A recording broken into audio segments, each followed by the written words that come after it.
Hi, I'm Randy Hollenbeck, and this is the Music Roundtable.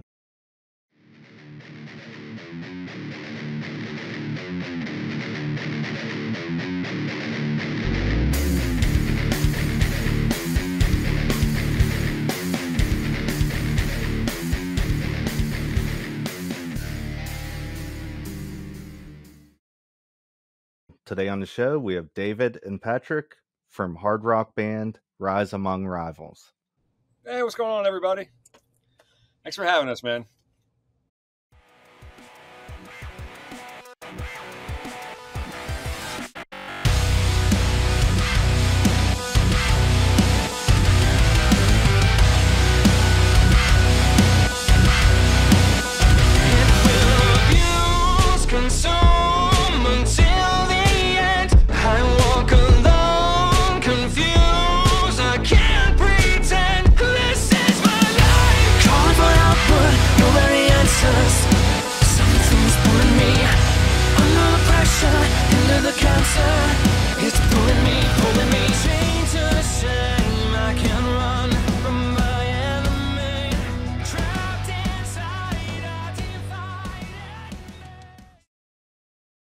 I just wanted to start out by digging into some history. What got you guys into music, and what age did you start playing guitar? I started, I think I was about like 16 or 17. I went to a military school for a little while. It was funny when they kind of take you there. Like, it wasn't as bad as it sounds, but they do take away like your CDs at the time. That's what it was. They take away, kind of your source from the outside world. But they do allow you to have instruments. So my roommate had a guitar, and I think it was Pink Floyd "Wish You Were Here." He taught me, like, while we were down there, that doing the whole military school thing, and kind of came back to the real world after that, and it just stuck in me. My dad being a drummer, that helped out a lot. So I've kind of found a way to bond with him a little bit more with the guitar, just learning Metallica songs, that whatever I could pick up on that he knew that he could play. But yeah, that's guitar for me, man, pretty much. But Pat? I started when I was about 10 or 11. My brother had gotten a guitar from our grandmother. He played it for about a month, set it down, and I asked my dad if I could just teach myself. So I started teaching myself, and my brother's older than me, so I was basically at that age, I was listening to pretty much everything he was, and he was a real big Dave Matthews fan. And I just really liked Dave Matthews riffs a lot, so I just started learning everything I could, from his stuff. And after that, I got into harder music and stuff. Kind of found my own style that I liked a lot more. Got into the hard music. Got into hard stuff. Yeah, hey, man, got on the hard music. That's man. how it starts, man. You start off on the white stuff, Yeah, that gateway music, and then you start getting all the hard stuff. Dude. Yeah, the Dave Matthews was my gateway music. No. And then, I started listening to Korn a whole lot of Korn, especially the first like 4 albums or so. And then I had a buddy that I used to jam with who played drums, and he introduced me to Tool, and it was kind of all over from there, and just started learning every rock song possible. A lot of Metallica. Yeah. Dude, I remember listening to Blind from Korn from the first time. Oh yeah. I was just like, can we cuss on here? We good? Okay. I was just like, holy shit, man. Like, what is this? It's insane. Yeah, for sure. So it was definitely that. And then just learned everything. And actually, I did my bachelor's and master's degree in classical guitar performance. So took a break from playing electric and rock just to focus on that. And then when I finished my degrees, I went back to it and started some bands, and, everything kind of has led to this. Mm-hmm. Can you name a few of your musical influences? This guy's one of them. It's funny, man. That is a question that's asked a lot. As far as like, where'd you pick it up from? And for me, it's kind of like when someone say like, what do you listen to? And most people say everything.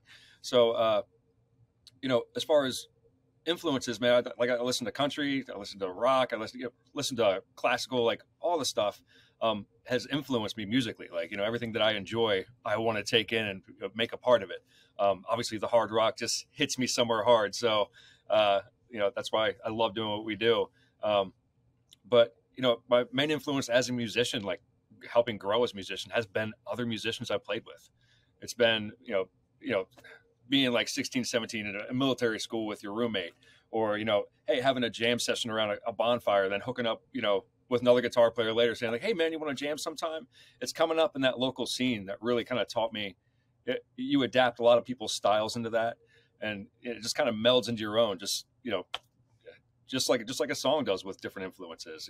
It's like a cake batter, man. Just it melds into its own, set the oven, and there you go. But yeah, man, that's mostly for me. It's just been other people, and like I said, this guy's turning into one. So we've been jamming for a while now. Yeah, I mean, I can definitely concur with Dave on that.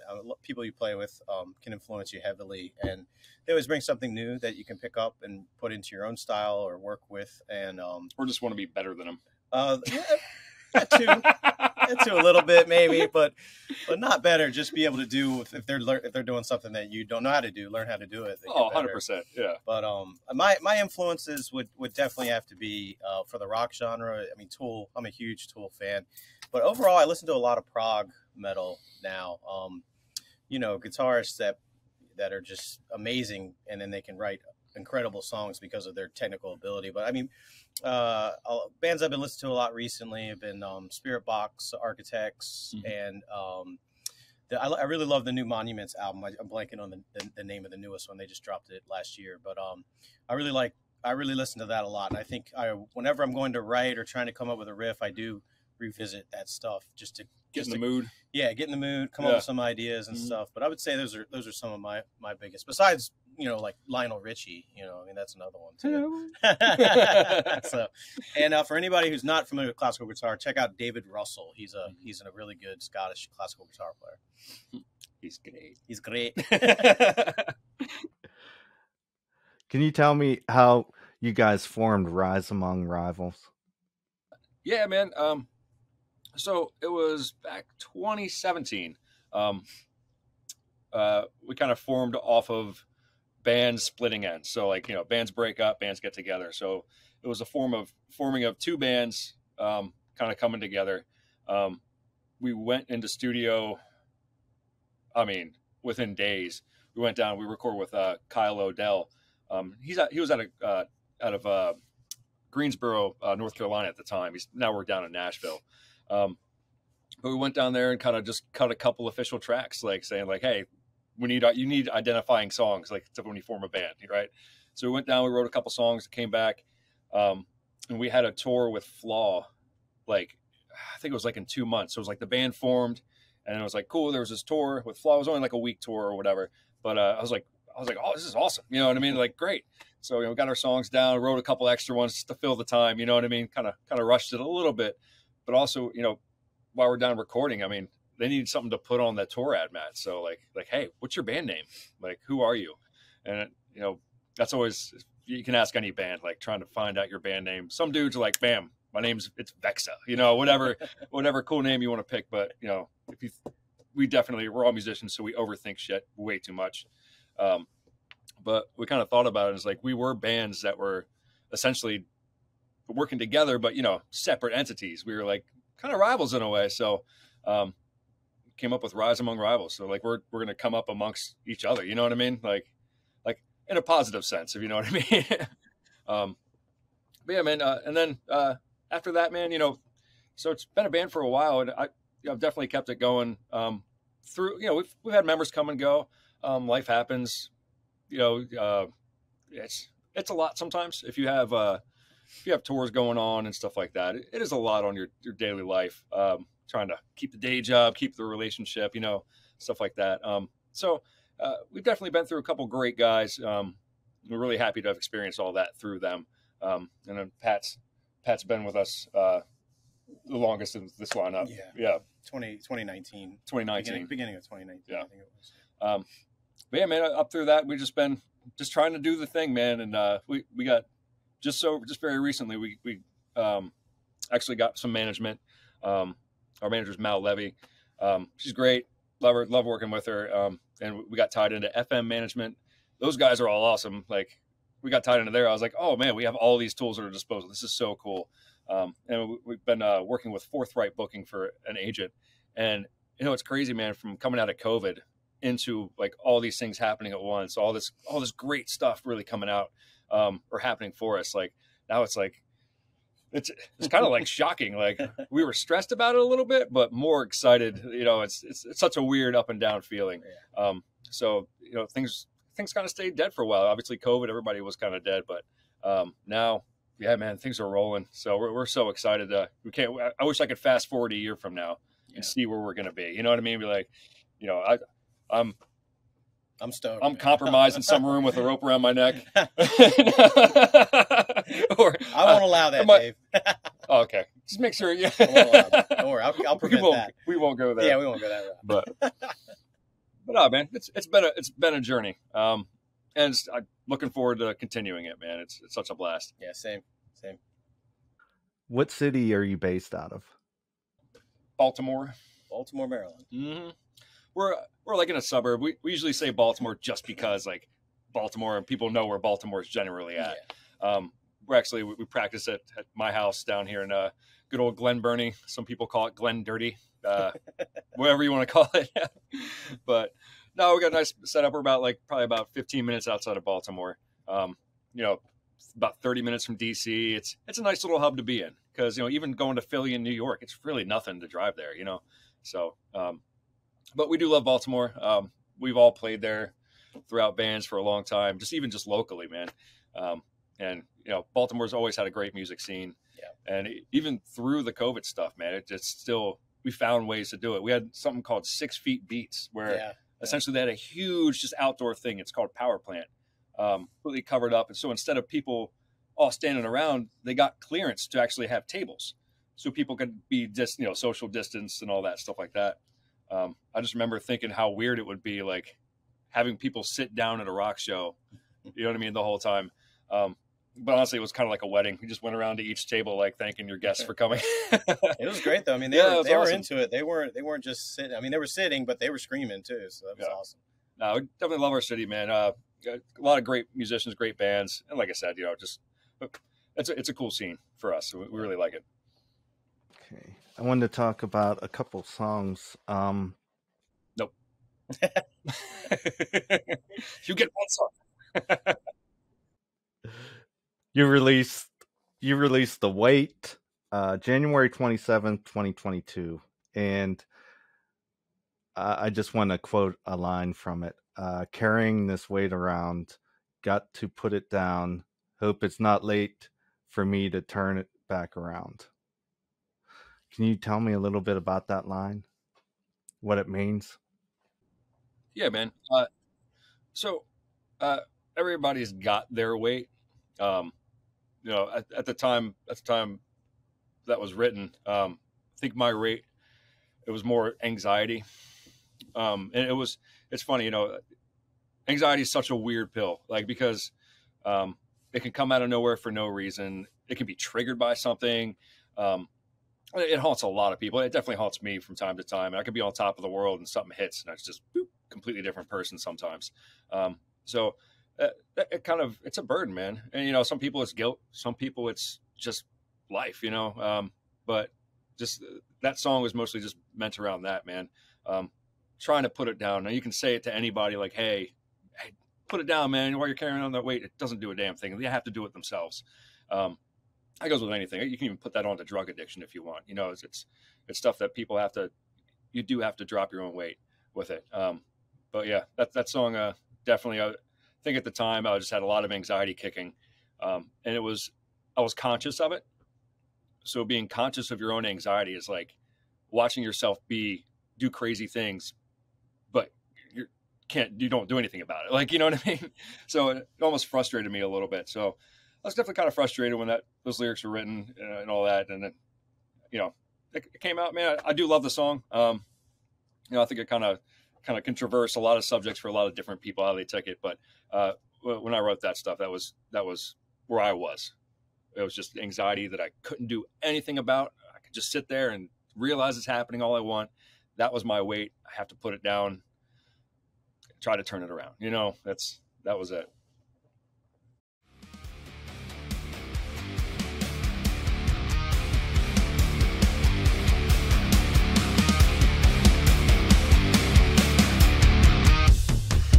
Like a puppet on a string,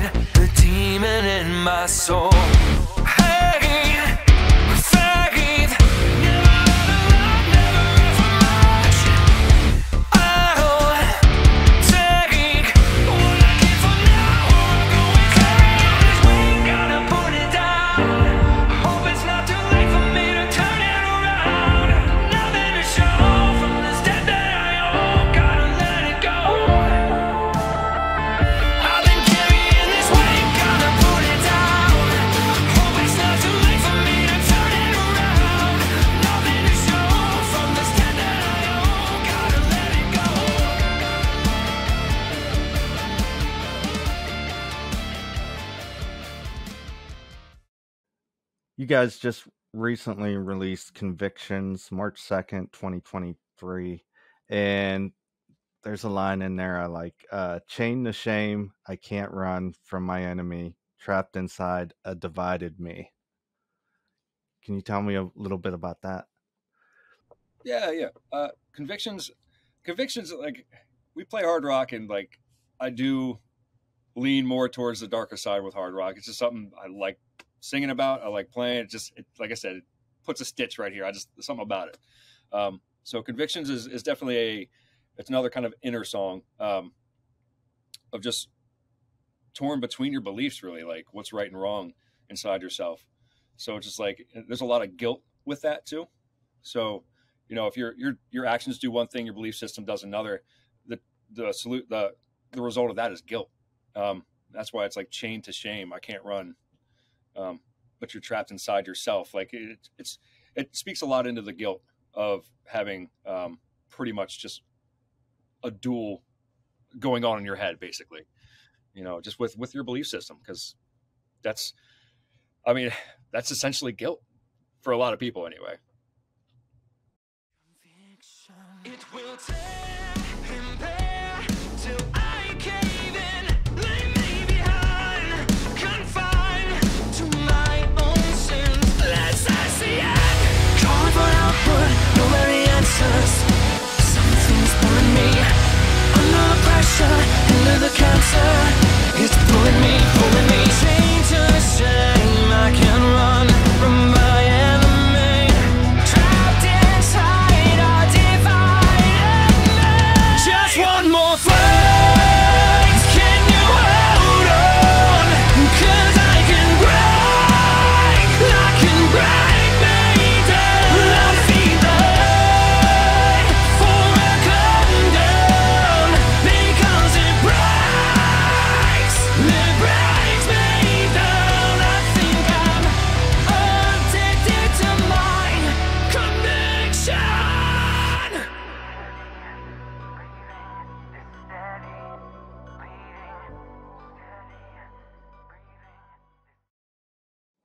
Yeah, you kind of like portray that in the music video when you're staring into the mirror. Kind of like little good angel, bad angel, We didn't have the green screen with us, so we couldn't do that one. No, that was a fun video though. We worked with Tom Flynn on that one, and on the weight that you mentioned before too. We worked with Jamin Mears. That was fun. We built I built a forge in this backyard, so yeah, it was good times. But yeah, no, Convictions was great. We do like it. So we released that song a while ago. That song, FM actually picked for us to kind of do a re-release with. We have a ton of new music coming out. We essentially have a whole other EP for the most part. It's not a full-length CD with a couple visits to studio. Yeah. But they really like that song. That we pushed out to radio with it, pushed out to Octane with it. They took it with the test drive. That was awesome. Shout out Jose Mengen. But yeah, man, no, it's that song definitely one of my favorites. And it's funny though, like my favorite song didn't get picked. The favorite song, I think as musicians, our favorite songs never get picked. Yeah. But I always understand why the ones that get picked too. I think they're the most accessible to wider audiences and stuff. So. Yeah. But yeah, it's above our pay grade. We don't decide that. We still love every song we write, So. Oh, absolutely, man. Except that one song. I'm not talking. With this song, like I put it in my playlist like a couple weeks ago, and I listened to the songs in the car and stuff. And a couple times while I was at home, I was just walking around and I was humming your music, the chorus. I was like, "What song is that? Who?" So I figured it out, and I was like, "Okay, these guys need to come on." So, dude, appreciate you having us, man. You, man. Yeah, absolutely. We try to get that little hook in there when we can.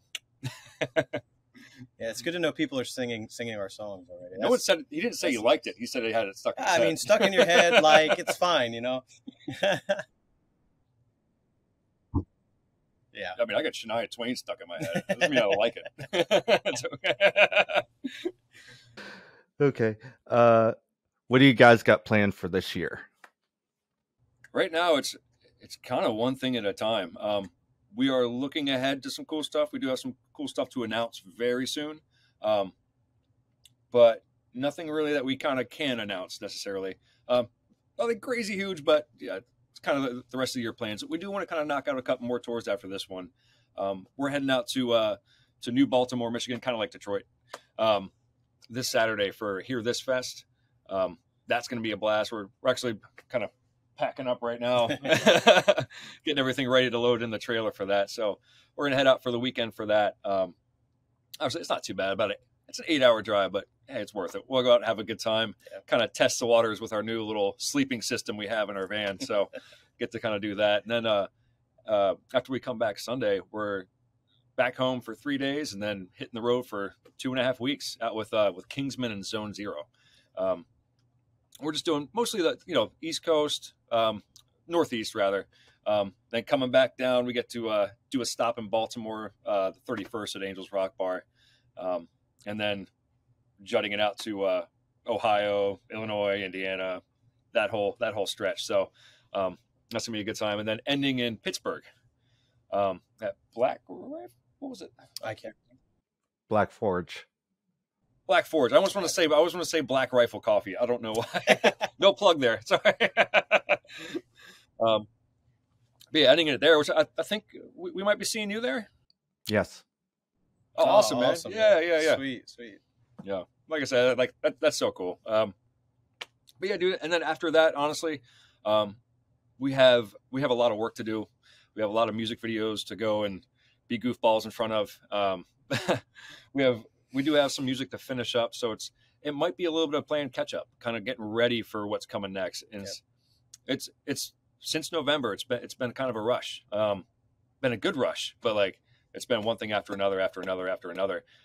So it's just we're trying to keep that momentum going, keep that ball rolling, because it was a little stressful at first, but now we kind of just want it to happen all the time. Yeah. So we're hoping to hop back on the road though in the summer for sure. We might be doing a little bit of the South. Which we really should switch roles. We should be doing the South right now. Yeah, no. And then the Northeast. Yeah, that's cool. I got to talk to my travel agent. See what happens with that, But yeah, no. And then honestly, just hopping on anything we can, man. We love touring with bands. It's a blast. You get to hang out with a whole other camp. And most bands are pretty cool and pretty fun, man. So, you meet a lot of new people. Yes, it's work, but to be honest, for us, I think it's a vacation with an awesome purpose. Like we love the shit out of it, man. Just going out, meeting all new people, and you get to play a show every night. That's pretty awesome. Yeah, it's great. So looking forward to tour. But yeah, like I said, after this one, getting a little stuff together, and then trying to hop right back on the road, man. Trying to see if we can get all the way out west. I just want to drive to the West Coast one time. Even if it's a slow drive, it looks like this. You know what I mean? Yeah. Well, we'll get there. Looks like that. Yeah, right. Yeah. Yeah, we got a one-off show for you in LA. Like, really? Yeah. Yep. It's tomorrow. Good luck. Yeah. Where can we get a hold of you guys? Facebook, Instagram, Twitter? Yeah, everywhere, man. Social media is a very important part of doing this. I really wish it was just show up, play, and have a good time. Like that would be awesome. But now the way people consume music, man, and consume their media is via the social media mostly. People consume their music via Spotify, via Apple Music. So yeah, absolutely on every platform. Yeah. It's just at Rise Among Rivals. Is our... Yeah, we're the only Rise Among Rivals so far. Trademarked. Yep, we're good. Yep. Pat's OnlyFans is Pink Bunny Pat. No. That's not the one you want. I have a better one. I'll let you know. Why did I know about the better one? It's holding out on me, man. That's the one I gave you. Yeah, I have a better one. That's all right. for premier clients. It's going to be a very lonely tour. But yeah, it's at Rise Among Rivals, and then just riseamongrivals.com. Yep, we did the website. At the website, we print our own merch. Everything's up there. We get it out pretty fast to you, usually within like a week or two. It's at your doorstep. We're not Amazon yet, but we're getting there. But yeah, man. No, the website's a great hub. Kind because you can see all our tour dates are updated there. Tickets are there. Anything you want to check out. You know, if you guys out there listening, you know, hey, check the website out. See if we're close to you. It's going to be an awesome lineup. The bands are all fun. Come up, say hi. We love talking to everybody. So, yeah, definitely check it out. That's all the questions I have. Thanks for coming on the show today. Is there anything else you'd like to add? I got a question for you, Randy. Thanks, Randy. Thanks so much for having us, man. Thank you We really very much. appreciate it, bud. I'm packing up my things. Never felt like I could breathe, so I punctured my own